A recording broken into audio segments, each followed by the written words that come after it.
Flamingos' life in the wild can be easily seen in Curaçao. There are three main areas where flamingos can be spotted. We are going to Sint Willibrordus, the salt pond of Jangkok.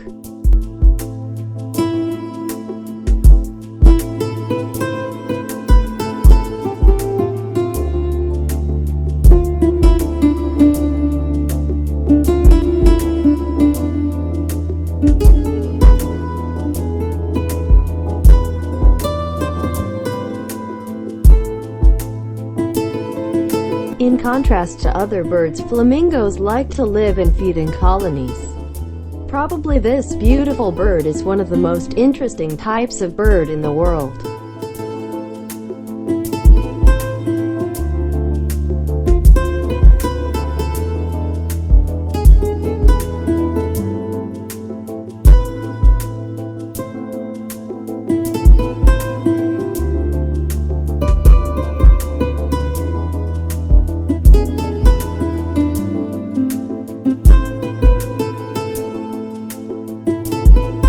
Now we are heading to Playa Porto Marie beach.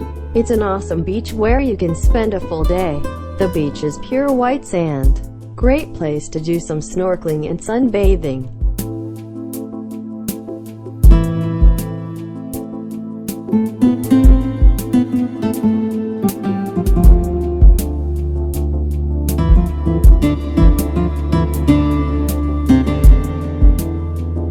You need to pay $3 of entrance and another $3.50 for the chair.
It was beautiful. Pig delighted the crowd just by walking around.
you.